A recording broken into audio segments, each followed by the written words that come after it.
The first time I saw a human fight without weapons, I laughed. Actually laughed. My translator box crackled with static as the sound escaped my vocal sac, and Commander Vrel shot me a look that could have melted titanium plating. But seriously, what was I supposed to do? We just watched this pale, skinny specimen named Marcus step into the training arena against a fully armed Croston warrior, and the human had nothing. No plasma rifle, no shock baton, not even a ceremonial blade, nothing. "This is your great equalizer?" I whispered to Lieutenant Cora, who stood beside me in the observation deck. "This is what the Galactic Council fears?" Cora's antenna twitched, a sure sign she was nervous. "Just watch, Specialist Thorne." The Croston, a massive brute called Grath, who stood nearly 3 meters tall and had arms thick as support beams, raised his electrified spear. His mandibles clicked in what I'd learned was their version of cruel amusement. Marcus just stood there, hands empty, feet spread in some kind of stance I didn't recognize. His breathing was calm, steady, like he was waiting for morning rations instead of facing certain dismemberment. "Begin!" Commander Vrel's voice boomed through the arena speakers. What happened next defied everything I'd learned in my 6 cycles of military academy. Grath charged forward with the grace of a planetary destroyer, that spear crackling with enough voltage to stop a hover tank. Marcus didn't run, didn't dodge. He waited until the last possible nanosecond, then moved. Not away. Into the attack. My 3 hearts nearly stopped. Marcus's hand, those soft, fragile-looking appendages, shot out and grabbed the spear shaft just below the electrified tip. His body twisted in a way that seemed anatomically impossible for a vertebrate species, and suddenly Grath was stumbling forward, off balance. The human's foot swept behind the Croston's leg, and 300 kilograms of armored warrior crashed to the deck, with a sound like a cargo container hitting pavement. The spear clattered away.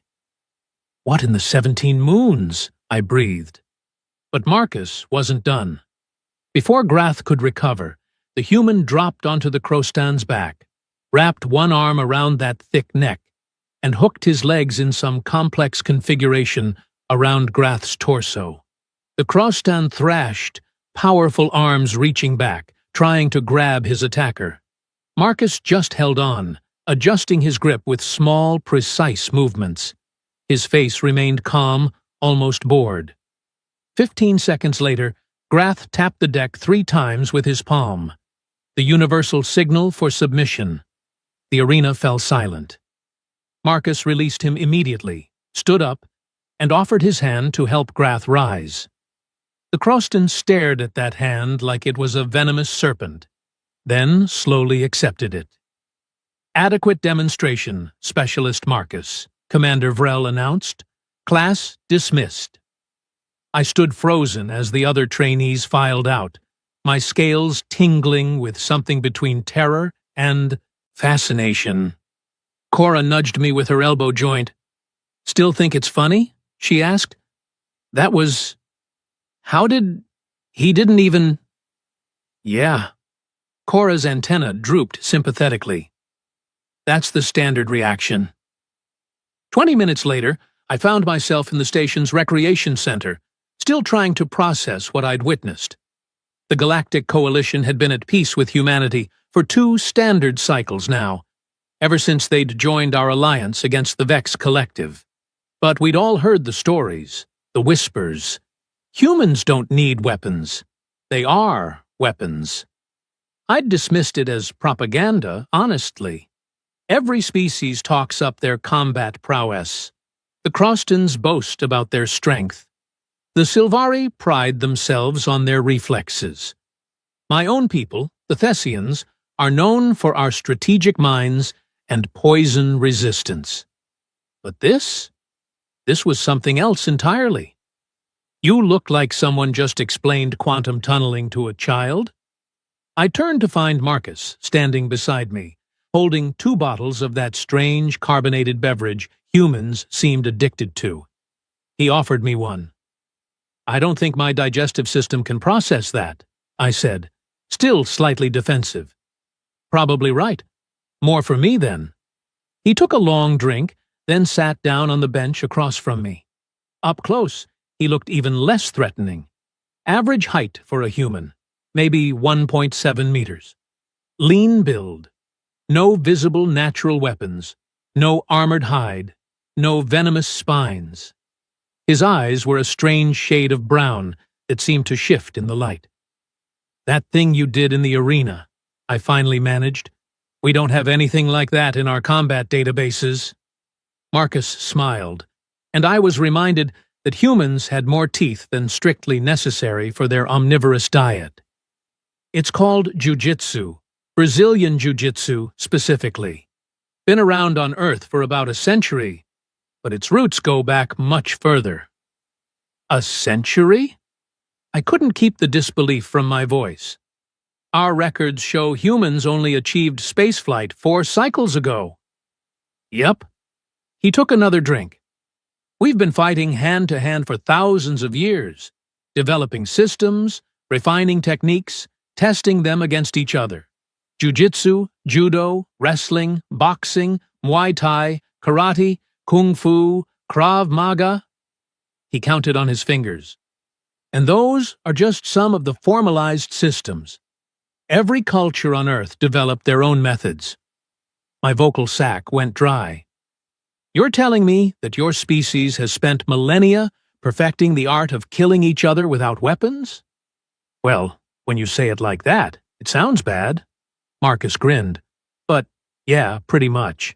See, here's the thing. Weapons break. They run out of ammunition. They get lost or taken away. But your body? He tapped his chest. Your body is always with you. So we figured we should probably learn how to use it effectively. That's horrifying. Is it? He tilted his head, genuinely curious. Every species fights, Thorn. It's survival. We just took it. Seriously. Before I could respond, an alarm blared through the recreation center. Red emergency lights pulsed along the walls, and Commander Vrel's voice crackled over the intercom. All combat personnel to stations. We have a hostile boarding situation in Sector 7. Repeat, hostile boarding in Sector 7. Marcus was on his feet instantly, that casual demeanor vanishing like smoke. Vex? Has to be, I said, already moving toward the door. My hand instinctively went to my sidearm, checking the charge. They've been probing our defense perimeter for weeks. We ran through the corridors, joining streams of other soldiers heading toward their assigned positions. The station shuddered as something impacted the hull. My tactical display showed 3 breaches, all in the commercial district. Bad news. Lots of civilians there. Thorn! Marcus! Lieutenant Cora's voice cut through my comm unit. We need fire support at Breach Point Alpha. Half our security team is pinned down, and the Vex have some kind of shielding that's deflecting plasma rounds. On our way, I responded, taking a sharp turn down a maintenance corridor. Marcus kept pace beside me, his breathing steady despite the sprint. We arrived at Breach Point Alpha to find chaos. The Vex had cut through the hull with precise thermal lances, and now a dozen of their shock troops were advancing through the opening. These weren't like anything else in the galaxy. Biomechanical horrors, half organic tissue, and half synthetic implants, driven by a hive intelligence that made individual casualties meaningless. And Cora was right. Our plasma fire was hitting some kind of energy barrier around them, the bolts splashing off like water on glass. Energy dampening field, I shouted over the weapons fire. They've adapted. Of course they have, Marcus muttered. Then, to my absolute horror, he holstered his sidearm and started walking toward the Vex line. What are you doing? I grabbed his arm, but he shook me off gently. Energy weapons don't work, so we go old school. He cracked his knuckles, and I heard several of our soldiers make nervous sounds. Tell your people to create an opening. I'll need about 3 seconds. You're insane! There are 12 of them. 14, actually. 2 more coming through the breach. His eyes never left the advancing Vex. The opening, Thorn. Now would be good. I looked at Cora, who gave me a desperate nod. What choice did we have? All units, concentrated fire on the left flank. 3-second burst, then cease fire. Our remaining soldiers, about 20 of us, opened up on the left side of the Vex formation. The energy barriers flared bright as they absorbed the onslaught. The Vex on that side slowed, their attention drawn to the threat. Marcus moved. I've watched the security footage 17 times since that day, and I still can't fully explain what I saw. One moment he was beside me. The next, he was among them. The first Vex didn't even register the threat before Marcus's elbow drove into its optical cluster with enough force to shatter the synthetic housing. As it staggered, he grabbed one of its limbs and used the creature's own momentum to throw it into 2 others. The Vex's shields protected them from energy weapons, but apparently nobody had told them about kinetic force. Marcus flowed between them like water through cracks. A knee strike collapsed one creature's thorax. A twisting throw sent another crashing into the bulkhead hard enough to dent the reinforced plating. He moved constantly, never staying in one place, using their own bodies as shields against their companions. "Suppressing fire!" Cora screamed. "Cover him!" We opened up, forcing the Vex to split their attention. But honestly, I don't think Marcus needed the help. A Vex shock trooper, larger than the others, managed to grab Marcus from behind with its mechanical arms. Those arms could crush hull plating, should have crushed the human instantly. Instead, Marcus dropped his weight, twisted in a way that made my spine ache in sympathy. And suddenly, he was behind the Vex. His arm wrapped around its neck joint, his legs hooked its body, and he applied pressure in a way that made the creature's central processor visibly bulge against its casing. The Vex made a sound like grinding gears and went limp. 5 seconds. The entire fight lasted maybe 5 seconds. Marcus stood among the disabled Vex, breathing hard but steady, and looked back at us. "Someone want to finish them off with actual weapons now? I can hold them down, but I can't kill them bare-handed. Their armor's too thick." We stared. All of us, even Cora, who'd apparently seen this before, looked shaken. "Weapons free!" I finally shouted, finding my voice. "Target the disabled Vex!" Our plasma fire made short work of the incapacitated creatures. Without their mobility, the shields couldn't properly deflect the sustained barrage. As the last Vex fell, Marcus walked back to our line, rolling his shoulders. "Anyone got water? I'm parched." "You..." I couldn't form words. "You just... with your bare hands?" "Well, hands, elbows, knees, feet." He accepted a water bottle from a stunned Croston soldier. "Like I said, your body is always with you. The Vex relied on their tech too much, made them predictable." "Predictable," I repeated numbly. Commander Vrel's voice came through the comm. "Breach Point Alpha, status report," Cora responded, while I was still trying to restart my brain. "Hostiles neutralized, Commander. Minimal casualties on our side." "How many, Vex?" 14. A pause. 14? With a 20-soldier unit? That's impressive. I'm sending reinforcements to secure the area and patch that breach." "Well done, Lieutenant." Marcus finished his water and tossed the empty bottle into a recycler. "So, Thorn, still think it's funny that humans fight without weapons?" I looked at the scattered Vex bodies, at the dented bulkheads, at the human who'd just dismantled 14 biomechanical killing machines with nothing but his body and training. "No," I said quietly. "No, I really don't." He clapped me on the shoulder, and I tried not to flinch at the reminder of what those hands could do. Don't worry about it. Most species have that reaction. It's why the brass makes us do demonstrations. Better you see it in training than panic in actual combat. That was actually combat, I pointed out. True. Marcus grinned. But, hey, now you know. Humans don't need weapons to be dangerous. We've been apex predators on a death world for millions of years.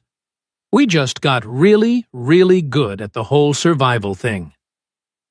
As maintenance crews arrived to begin repairs, and medics checked the wounded, I found myself thinking about Earth's application to the Galactic Council. All those debates about whether humanity was too violent, too aggressive, too dangerous to join civilized space. We'd been asking the wrong questions entirely. It wasn't about whether humans were dangerous. It was about making very, very sure they stayed on our side.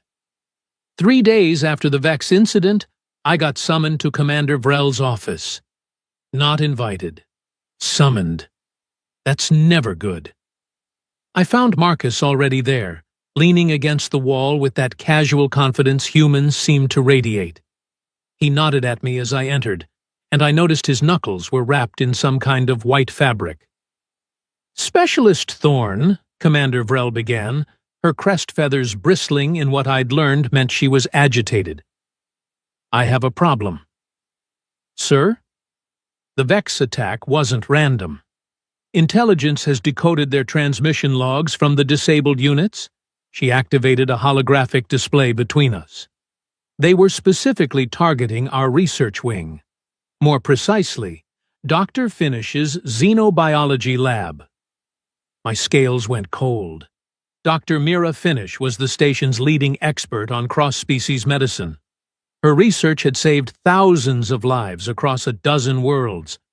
They wanted to kidnap her, Marcus said flatly. It wasn't a question. Correct. And based on intercepted communications, they're going to try again. Soon, possibly within the next rotation.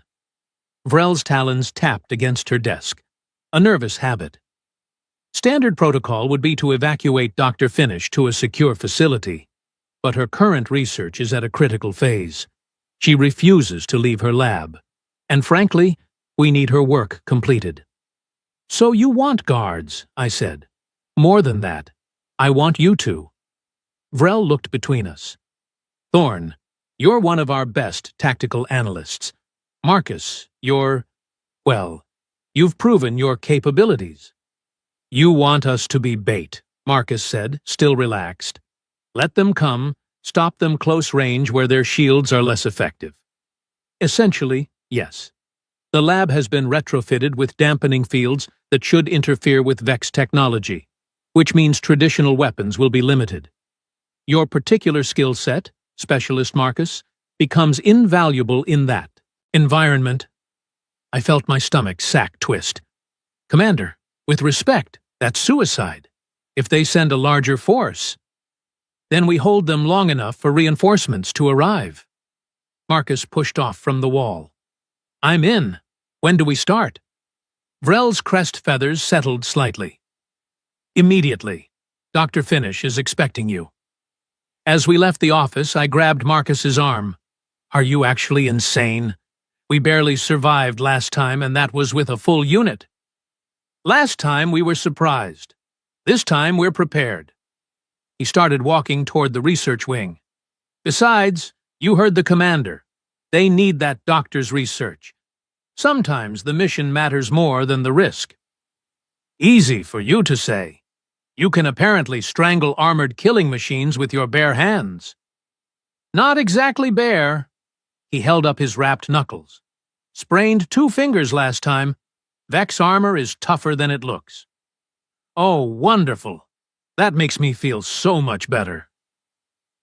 Dr. Mira Finish turned out to be a Valorian, all flowing tentacles and bioluminescent skin that pulsed with her mood. Currently, she was flashing irritated purple as we entered her lab. More soldiers, she bubbled through her translation collar. As if I didn't have enough disruption already. Dr. Finish, we're here to protect you, I began diplomatically. I don't need protection. I need people to stop interrupting my work. She gestured at a complex array of equipment humming in the corner.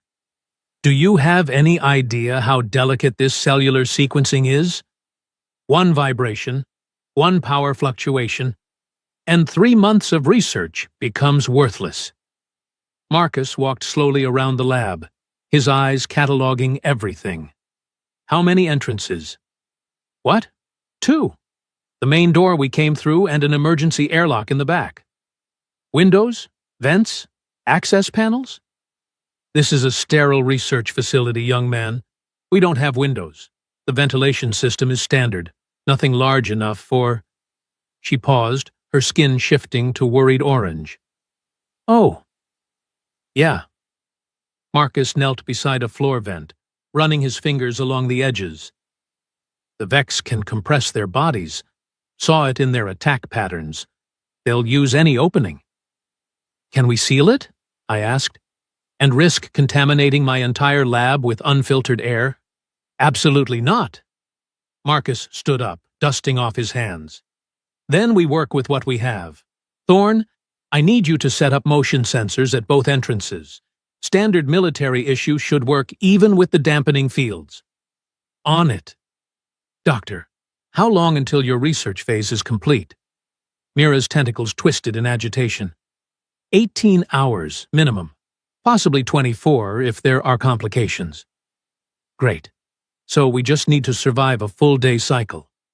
Marcus smiled, but I noticed it didn't reach his eyes. No problem. The first 8 hours passed in tense silence. I positioned myself near the main entrance with a plasma rifle set to maximum charge, while Marcus took the rear airlock. Dr. Mira worked at her equipment, occasionally muttering about contamination and cellular degradation, her skin flickering between focused blue and anxious yellow. Around hour 9, my motion sensor pinged. Contact, main entrance, I whispered into my comm. Multiple signatures. Hold position. Let them commit. Marcus's voice was calm, almost meditative. Doctor, get to the center of the lab, away from both doors. But my samples... Now, Doctor. Something in his tone made even Mira obey instantly. Her tentacles gathered her most critical data tablets as she moved to the lab's center, behind a reinforced workstation. The main door didn't explode inward like I expected. Instead, it simply melted, the security lock dissolving under some kind of acid compound. 6 Vex shock troops flowed through the opening, their movements synchronized in that unnerving way that spoke of hive coordination. I opened fire immediately. The plasma bolts hit their shields and scattered, but the impacts slowed them down, made them recalculate. Bought precious seconds. "Vent!" Marcus shouted. "They're coming through the vent!" I risked a glance backward and saw 3 more Vex pulling themselves through the floor ventilation, their bodies compressing in ways that violated several biological laws. They moved toward Dr. Mira with single-minded purpose. Marcus met them halfway. The first Vex never saw him coming. He'd positioned himself beside the vent opening, pressed flat against the wall. As the creature emerged, Marcus's foot drove into its sensor cluster with a snap that echoed through the lab. It collapsed, motor functions disrupted. The second and third Vex adapted instantly, spreading apart to flank him. Smart. But Marcus was smarter. He grabbed the disabled Vex's body and swung it like a battering ram into one of its companions. The creature's shields didn't protect against impacts from their own kind. They went down in a tangle of limbs and synthetic components. The third Vex lunged at Marcus with extending blade appendages. He dropped low, impossibly low, and the blades passed over him. Then he was inside the creature's guard, one hand grabbing a joint, the other striking at connection points with precise, brutal efficiency. "Thorne! Little busy here!" Right. I had my own problems. The 6 Vex at the main entrance had adapted to my plasma fire, their shields recalibrating. They advanced in a coordinated pattern, using the lab equipment as cover. I fired continuously, trying to keep them back, but my rifle's charge indicator was dropping fast. "Running out of power," I called. "Then use what you've got left smart," Marcus yelled back. He had one Vex in some kind of joint lock, using its body to block another. "Aim for the same spot. Overload their shields." I focused my fire on the lead Vex, every shot hitting the exact same point on its energy barrier. The shield flared brighter, brighter, struggling to dissipate the concentrated energy. Then it failed. The plasma bolt punched through and hit the Vex's central processor. It jerked once and went still. "Yes!" I shouted, then immediately felt foolish for celebrating one kill when 5 remained. But the tactic worked.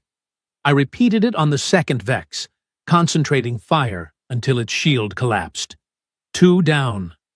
My rifle died on the third one, charge depleted, the indicator flashing empty red. "Out!" I screamed. "Fall back to center. Use the equipment as barriers." I scrambled backward, trying to put workstations and analysis machines between me and the advancing Vex. They moved faster now, sensing vulnerability. My hand went to the ceremonial knife at my belt, 6 inches of folded Thessian steel that suddenly felt completely inadequate. One of the Vex reached me before I could draw it. Its mechanical arm swung in an arc that would have taken my head off. I dropped flat, felt the displacement of air as the arm passed overhead, and rolled desperately to the side. My military training kicked in, all those drills about close-quarters combat that I'd always half dismissed, because who fights without weapons? Humans, apparently. And now me. The Vex loomed over me, arm raised for another strike. I kicked up at its leg joint with everything I had, the same spot Marcus had targeted earlier. The creature staggered, and I rolled away, finally getting my knife drawn. Not that it would do much against armored biomechanical horrors, but at least I'd go down fighting. Then Marcus was there, moving like liquid violence. He'd somehow disabled all 3 Vex at the rear and crossed the lab in seconds. His shoulder drove into my attacker's midsection, the impact actually lifting the creature off its feet. They crashed into a workstation together, and Marcus's hands found that same neck joint pressure point. The Vex went limp. 4 left, and they were reconsidering their approach. The hive intelligence driving them was learning, adapting. They spread out, trying to surround us. "Back to back," Marcus said quietly. "Watch the flanks." I pressed my spine against his, knife held ready, watching 2 Vex while he faced the other pair. My hearts hammered so hard I thought they'd burst from my chest. "You know," Marcus said conversationally, "this would be a lot easier if you guys knew some actual hand-to-hand combat. Some of us didn't spend thousands of years perfecting murder techniques," I shot back. "Fair point." The Vex attacked simultaneously from all sides. Marcus moved right, I went left, and somehow we didn't collide, despite sharing the same space seconds before. Training and instinct, working in harmony. I slashed at the nearest Vex with my knife, more to distract than damage. It worked. The creature's attention fixed on the blade, its shield recalibrating to block the physical threat, which meant it wasn't watching my other hand. I grabbed a heavy analysis scanner from the nearby table and swung it with desperate strength into the Vex's optical cluster. The scanner shattered, but so did the cluster. Sparks flew, and the creature stumbled. Marcus had already dropped one of his opponents with a leg sweep that shouldn't have worked on something that heavy, but somehow did. He flowed into a mount position, raining elbow strikes on connection points until the Vex stopped moving. The last 2 Vex reassessed. I could almost see the hive intelligence calculating odds, considering retreat. Then they did something unexpected. They charged past us, directly at Dr. Mira. "No!" Marcus and I shouted simultaneously. But Mira wasn't helpless. Her tentacles lashed out, striking one Vex with enough force to crack its casing. Valorians were physically stronger than they looked, I remembered belatedly. Aquatic high-pressure world adaptations. Still, 2 Vex against 1 scientist? Bad odds. Marcus reached them first. He grabbed one from behind, wrapping his legs around its torso and his arm around its neck. The creature thrashed, trying to shake him off, but he held on with grim determination.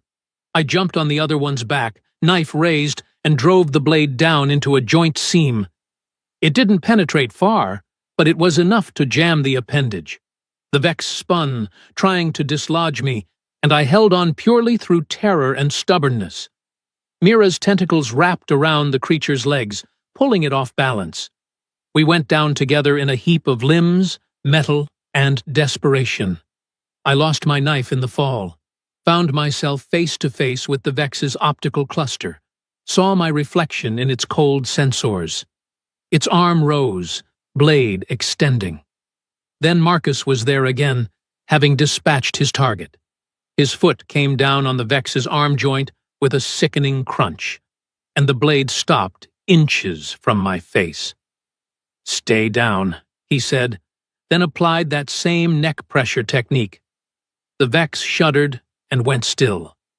Silence. We lay there in the wreckage of the lab, breathing hard. Mira's skin flashed through a rainbow of shocked colors. I felt my scales tingling with adrenaline crash. "Everyone alive?" Marcus finally asked. "Barely," I gasped. "My research!" Mira suddenly scrambled to her equipment, tentacles flying across displays. "No, no, no! Wait. Yes! The cellular sequencer maintained integrity. Oh, thank the currents." Marcus pulled himself up, checked his wrapped hands, and winced. "Definitely broke another finger that time." "How are you so calm?" I demanded, still on the floor. "We just fought off 9 Vex shock troops." "Practice. Also, I'm pretty sure I'm going into shock, so the calm thing might not last." He sat down heavily on the intact workstation. "Thorn, you did good. That scanner move was smart." I panicked and grabbed the nearest heavy object. Best combat tactics often look like panic from the inside. He smiled weakly. "You improvised, adapted, survived. That's all that matters." Before I could respond, the main door burst open properly this time, and Commander Vrel rushed in with a security team. She stopped short, taking in the scene of destruction and disabled Vex. "By the ancestors," she breathed. "How many?" 9, Marcus said. "Would have been easier with weapons that actually worked in here." "You, the 2 of you, and Dr. Mira." Vrel seemed unable to complete a sentence. "The doctor has surprisingly good reflexes," I offered, still catching my breath. "Sir." Mira's skin flushed, pleased pink. "I did contribute, didn't I? Wait until I tell the Xenobiology Conference. They'll never believe combat fieldwork enhances research focus." "I believe standard procedure is evacuation now?" Marcus asked hopefully. "Because I would really like some medical attention and maybe several drinks." Vrel's crest feathers rose in respect. "Standard procedure is commendations, Specialist Marcus. And you, Specialist Thorn. This is the 2nd time you've held against impossible odds." "Just doing our jobs, Commander," I said, finally managing to stand. My legs shook only slightly. "No." Vrel looked at both of us seriously. "You've done far more than that. You've proven something important. Humans fight without weapons, yes, but more than that, they teach others to do the same. To improvise. To adapt. To survive." Marcus laughed, then winced and held his ribs. "That's a very poetic way of saying we're too stubborn to die properly." "Perhaps." Vrel's expression softened slightly. "But it's a quality the Galactic Coalition needs, especially now." As medics arrived to treat our injuries and security teams began securing the disabled Vex for analysis, I found myself watching Marcus. He sat quietly, letting a medical technician scan his hands, looking utterly ordinary again. But I'd seen what those ordinary hands could do, what that ordinary human could accomplish when everything else failed. Later, in the medical bay, after the adrenaline had worn off and the reality of survival set in, Marcus found me staring at my hands. "Thinking deep thoughts?" he asked, his fingers now properly splinted. "Thinking about what you said, about the body always being with you?" I flexed my fingers experimentally. My people spent centuries developing strategic doctrine, advanced weapons, tactical superiority. But we never thought to perfect ourselves as weapons. "It's not too late to learn." He sat down beside me. Every human combat system started because someone needed to defend themselves. It grew from necessity, evolved through practice. There's no mystery to it, just dedication and time. Would you teach me, not just for combat, but to understand how you think, how you move, how you see fighting? Marcus considered this, then nodded slowly. "Yeah, I can do that. Fair warning, though, the training is brutal. You'll be sore for weeks."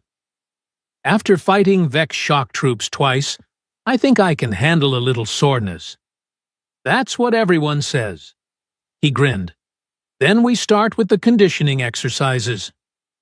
Over the following weeks, as the station repaired damage and Dr. Mira completed her research, breakthrough, word spread through the Galactic Coalition, not just about the Vex attacks, but about how they'd been repelled, about humans and their strange fighting arts, about the lesson they offered. Technology could fail. Weapons could break.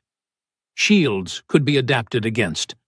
But knowledge, skill, and the will to survive? Those were universal constants. I showed up for my first training session with Marcus in the station gym, expecting a few other curious soldiers. Instead, I found 30 personnel from 6 different species, all wearing training clothes, all looking nervous and determined. Marcus stood at the front, his hands healed now, wearing a white jacket with a black belt around his waist. He grinned when he saw the crowd. "All right, everyone, welcome to Human Combat Systems 101, first lesson." He gestured to his body. "This is your primary weapon. You'll have it from birth until death. So we're going to learn to use it properly." He moved to the center of the mat, beckoning a volunteer forward. A Croston stepped up, probably twice Marcus's mass. "Basic principle," Marcus continued. "Force multipliers through leverage, momentum, and precision. Watch." What followed was the same display I'd seen in the arena weeks ago, but slower this time, broken down into comprehensible steps. The Croston ended up on the mat, controlled but unhurt, looking stunned. "Your turn," Marcus said to all of us. "Partner up. We'll start with falling safely, because trust me, you're going to do a lot of that." As I paired up with a nervous-looking Silvari, I caught Marcus's eye. He winked. 3 cycles ago, I'd laughed at the idea of humans fighting without weapons. Now I was volunteering to learn their methods, along with dozens of others. The Galactic Coalition was changing, adapting, learning that sometimes the most advanced weapon was the one you were born with, refined through dedication and understanding. And somewhere in the station, probably still obsessing over her research, Dr. Mira was telling anyone who'd listen about her exciting combat experience, her skin flashing enthusiastic colors. I hit the mat hard as my Silvari partner executed a throw, and Marcus's voice echoed through the gym. "Good. Again. You won't learn if you don't practice." Yeah, we were definitely changing. And honestly, after everything I'd seen, everything I'd survived, I wouldn't have it any other way.